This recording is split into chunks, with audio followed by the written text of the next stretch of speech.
Hare Krishna, Krishna Krishna, Hare Hare, Hare Ram, Rama Rama, Hare Hare. Hello ladies and gentlemen, and a very warm welcome to Evolving Consciousness. You probably would be thinking about the unconventional start of today's video. My today's video is going to be an humble attempt to share a story of a saint who established a new culture, a global culture, an international phenomenon. Yes, probably you have guessed it from the thumbnail of today's video. I'm going to be talking about the legendary Acharya, who is the founder of the International Society of Krishna Consciousness, Bhaktivedanta Srila Prabhupada himself.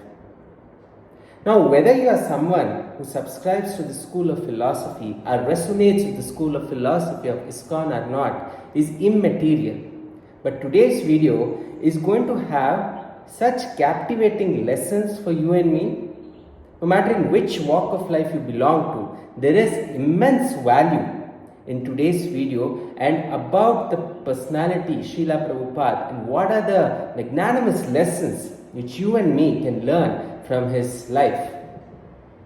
Now, many people probably are not aware of the background of Srila Prabhupada as to how he ventured and what were his struggles and what did he do. Now, to begin with, Srila Prabhupada was not a sannyasi. He had his kids and he was married. Srila Prabhupada was an extremely bright student and English was a strong subject.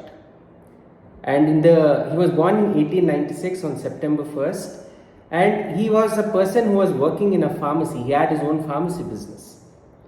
One fine day in the year 1922, when he meets his guru is absolutely astonished by the caliber of Prabhupada's English speaking skills. And he realizes if this person takes the message of Bhagavad Gita to the West, even the English people would have to open the dictionary to go through what he's saying. So he probably is the best person to spread this message of Bhagavad Gita globally and to make it an international sensation. So when his guru told him to spread the message of Bhagavad Gita in the West and in foreign countries in general, Prabhupada, at the age of 70, can you even imagine this? Can you even comprehend this? In an age where people are sort of confined to their comforts and their entire days are spent in mindless entertainment and just relaxing, this person at the age of 70 decides to take a voyage to the United States. Prabhupada always knew that if he wanted to change the world or influence the world, the first place to begin with is United States and New York in particular.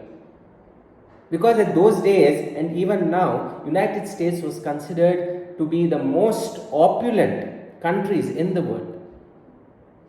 And Prabhupada went through the sea route to United States, and he took the arduous and probably one of the most difficult voyages to United States.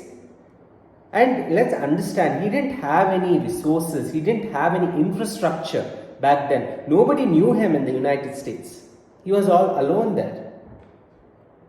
He was all alone from our standpoint, but the divine grace of Krishna was always with him. And he told himself something that I'm venturing out to spread the knowledge of the Bhagavad Gita, the holy Bhagavad Gita, and probably I don't have any infrastructure and no resources at my disposal. But I'm still going to try. I'm still going to try to establish the message of Bhagavad Gita across nations and do the duty which my Guru Maharaj has given me. Complete the duty which the Guru Maharaj has given me. That was the sincerity and conviction. And let's imagine the age in which Prabhupada is in. Now, this kind of conviction and assertiveness is not even there in today's youth. We cannot even imagine of a person at the age of 70 to have this kind of a conviction, this kind of an assertiveness, this kind of an unwavering and unflinching faith on his purpose. So the number one lesson which we can learn from Prabhupada is the power of grit, the power of resilience, the power of unwavering faith on fulfilling your mission. And you'll be surprised to know, in the 32 hours of journey via ship, he had 2 heart attacks. But he still survived. Now, when he reached United States in New York, at those days, this Vietnam War was going on, right? The US-Vietnam War was happening, and the hippies, who were completely addicts of drugs, and they were people who had lost their mental balance. They were all across the roads. They used to have illicit sex in the road. They used to create mayhem for the US government. And the government was completely baffled, and they felt helpless and powerless. They were not able to control the hippies. And you know what Prabhupada did? Prabhupada thought that this is a beautiful opportunity for him to transform hippies. Now just realize this and just understand this, that even people who are normal in today's society, they find it so difficult to digest spirituality. There are many people in today's modern day who say that spirituality is for people who are above 60, above 70. Now these are people who are in good conditions, right? Who are not as materially obsessed as compared to a hippie in the United States. But Prabhupada, he targeted someone who is in the extreme end of the spectrum, who is completely materialistic, for whom Bhagavad Gita is absolute nonsense. He targeted them, which brings me to the second key lesson of Prabhupada. He hunted the rhinoceros. Hunt the rhinoceros. What does that mean? Oftentimes, we shy away from pursuing challenging pursuits, from taking up challenging projects. No matter in whichever dimension of our life, we always sort of confine ourselves to small goals. But Prabhupada used the opportunity of the hippies to his advantage.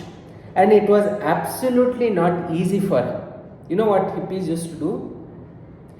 One of the he was in a lot of hippies, but one of the hippie was a chain smoker. So he used to smoke the cigarette and puff the smoke on Prabhupada's face. They used to push him around. They used to not allow him to use the toilets. They used to insult him. They used to abuse him. But still, Prabhupada persisted, and he used to give them this knowledge of Bhagavad Gita. He used to cook gulab jamuns with his own with his own hands, and serve these people with utmost love, with utmost sense of devotion. One fine day, a hippie asks him, Prabhupada asks the hippie that, why do you smoke? What is the pleasure you are deriving from smoking? So the hippie says that I always want to stay in a state of high. I always want to be in a state of high. Then Prabhupada says that I have a better option for you. I have a better alternative for you. I can always make sure I can give you a particular thing which will always keep you on a high.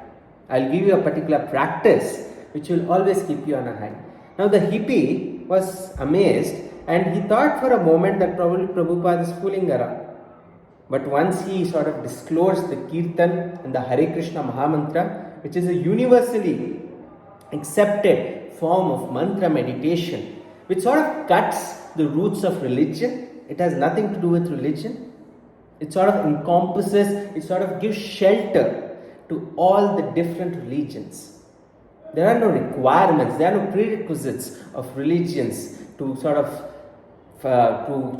accept this thought process, to practice their teachings and to practice their Hare Krishna Mahamantra meditation. Now, what can we learn from this particular gesture? The power of tolerance. Now, if it were you and me, we would absolutely be infuriated and frustrated as to what the hell is insulting me. I'm an acharya. I'm always sort of submerged in Krishna consciousness, and these people are torturing me. But Prabhupada showed what true leadership is. He showed what the power of a true leader is.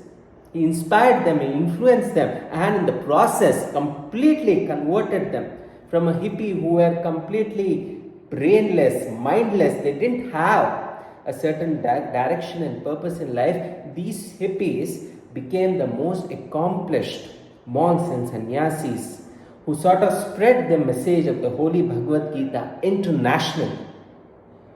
Such was the vision of this gentleman called Srila Prabhupada. Now, this is not something normal. Let us understand the weightage of this aspect, right? Because oftentimes, even the people who are not so materially obsessed, but they speak low of spirituality. Many people in today's society think that spirituality is something we practice after 60, after 70.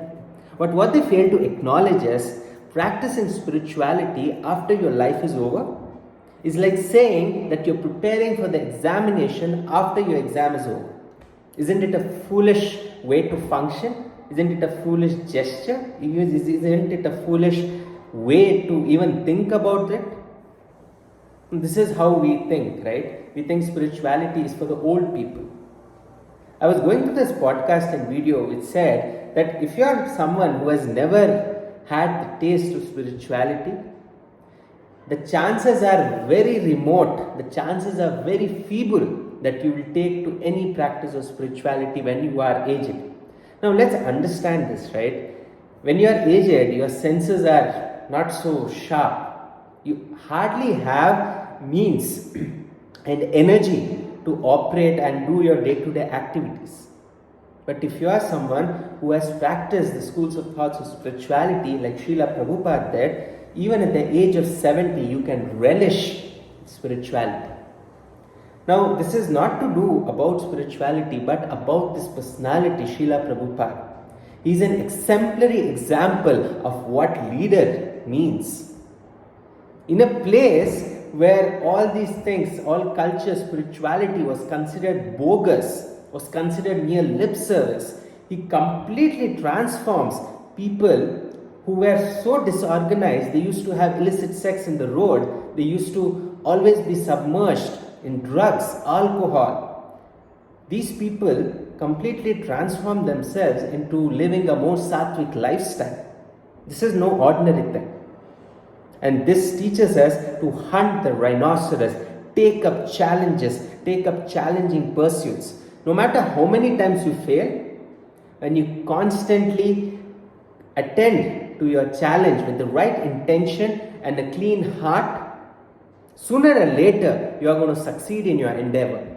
Srila Prabhupada had a very holy mission. He had an unselfish purpose to spread the holy message of Bhagavad Gita.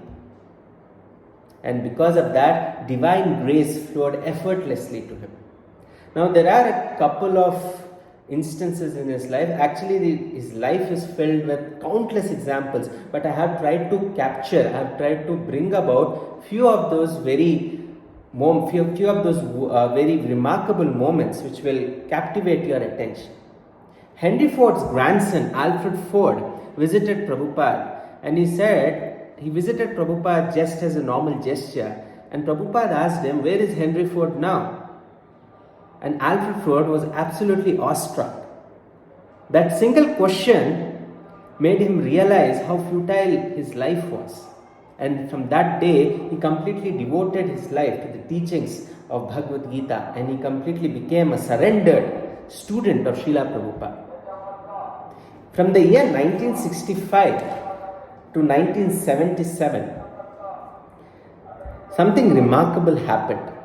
Prabhupada completely immersed himself, completely gave himself from his mind, body and soul to the mission of spreading Krishna consciousness.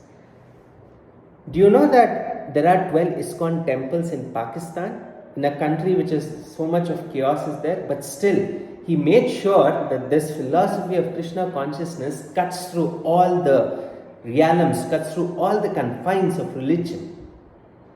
Also, one very interesting thing, the entire translation of Bhagavad Gita, which was sort of spread across the world, was done single-handedly by Prabhupada. And not only that, the Srimad Bhagavatam, which sort of consists of 18,000 verses, different cantos, different volumes. He translated that, and let's remember the time where Prabhupada was there. Those days we didn't have typewriters, so he used to manually write. Look at the amount of commitment that person showcased. He manually used to write it at the age of 70, 75, when you and me cannot even think of having this level of zeal and enthusiasm, this level of commitment he had towards his purpose. Now this teaches us so many things, right? It teaches us that age is just a number. People who are young, they waste so much of their time in endless distractions without a meaningful purpose. They just waste their time. But Srila Prabhupada made sure, and it is said that he used to work for 22 hours. 22 hours, and he only used to sleep for 2 hours. I know it might sound very unreasonable and difficult to believe, but this is not hearsay, this is documented. There used to be a dictaphone which he used to hold and used to translate the Srimad Bhagavatam. He stopped writing after a period of time, and he used to translate the Srimad Bhagavatam, which was written in Sanskrit, to English language. And whenever he used to go to walk, his students used to accompany him, and he always used to translate it because he knew that his time was limited. Most of us waste so much time in nonsense and endless pursuits, in endless gossiping. But look at Prabhupada. When people normally retire and relax and do nothing of value, this person was on a mighty mission, a monomaniacal mission, and a mission which sort of gave him an obsessive attention to detail. Which brings me to the third lesson which you and me can learn from Prabhupada. Now there came a time when ISKCON was growing across the world that they were sort of feeling a lack of resources. So Prabhupada thought that why not start an agarbatti business, right? And that agarbatti business brought about a great amount of revenue to them. And that revenue was used in construction of more temples, and also which led to the world's largest vegetarian food catering service. Do you know that ISKCON caters to 14 lakh children on a day-to-day basis, on a daily basis? It offers them free prasad. The prasad is cooked in the temple premises, and it is offered free of cost to 14 lakh children on a day-to-day basis. And ISKCON has also acquired the midday meal of the government of India. And one thing you would have noticed, that if you have been to an ISKCON temple, the quality of prasad is top-notch. They don't compromise on the quality of the prasad. This also tells that these people utilize the funds rightfully. They don't have a personal agenda. Also, the reason I brought about this third lesson of obsessive attention to detail, because Prabhupada was an exemplary person who understood what business is and understood what true leadership is. He always used to say that your belief should be spiritual and your conduct should be professional. Your belief should be spiritual and your conduct should be professional. And because of his obsessive attention to detail, the reason he translated so many of his books in so many languages and he sold across the country, so that he could raise revenue for his cause, for the propagation of Krishna consciousness. And those of you who sort of revered this whole moment of Krishna consciousness, and people in general, would sort of acknowledge that the way Prabhupada spread the concept of Krishna, the concept of the teachings of Bhagavad Gita internationally, no one had ever thought of it. Today Bhagavad Gita is a national book, and if Prabhupada was alive today, probably this Bhagavad Gita would be considered a universal book, an international book. Right? But why am I talking about this thing? Because this personality was not an ordinary personality. And there are so many countless lessons which are mind-boggling, which we can learn from. Right? So many countless lessons which we can learn from, which are mind-boggling. And also, there is something which was very peculiar about the way he conducted his entire organization. He had kids, but whenever he was sort of gifted, so there was an instance where one of the famous singers of Beatles, He donated a complete huge lush property of London to Prabhupada. Now, instead of using it for personal sense gratification, Prabhupada sort of contributed, completely gave that back to society. He had his kids, right? But he always believed that my son, if he doesn't have the caliber to become a good preacher, I won't consider him. I won't transfer the control of this particular moment of Krishna consciousness to him. He used to say that merit is more important. He was heavily against the concept of nepotism, which says that a king's son should be a king. But he says the caliber, the talent matters above everything. Now this talks about the fourth lesson, which Prabhupada, sort of his life was an exemplary example of. He not only donated everything to society, but he was absolutely unselfish. He could have given that properties to his kids, right? He could have let them enjoy that, like most of the gurus do, most of the fake gurus do, that those people, they sort of enjoy the gifts which their bhaktas have given. But a true spiritualist is the person who is truly unselfish. Now, this person is someone who we all should revere. Because let's understand, this guy starts from $60 in his capacity, in his piggy bank, when he ventures out to the United States, and there is no guarantee that he'll be successful. But look at the resolve, look at the resilience, look at the grit of the person. And after all this, today ISKCON stands as an epitome of Krishna consciousness. Even our Honorable Narendra Modi applauded the efforts of the International Society of Krishna Consciousness to spread the holy message of Lord Krishna. It is also said that countless universities abroad, whether it's University of Cambridge or the Seton University, they have made Bhagavad Gita as a compulsory subject in the curriculum of their students. There are countless ways in which we can learn from Srila Prabhupada's life.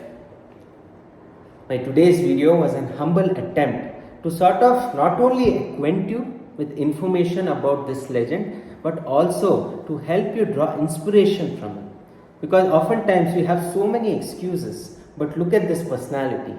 He started from a zero and he became the biggest hero. A hero who the management schools and even the people who understand business, they really don't know how ISKCON grew, how ISKCON blew to such massive proportions across the world, cutting the confines of religion and culture. I hope my today's video was value to you. I hope my today's video brought about an interest of what this Krishna consciousness meant, and probably also sparked a genuine interest to understand the teachings of the Holy Bhagavad Gita. Thank you so much for your time on my video, and if you really like the video, don't forget to share this particular story of the great Srila Prabhupada with a couple of your friends, because we all need to revere these legends and we also need to draw inspiration from them. Thank you so much, and I'll meet you in the next video. Bye.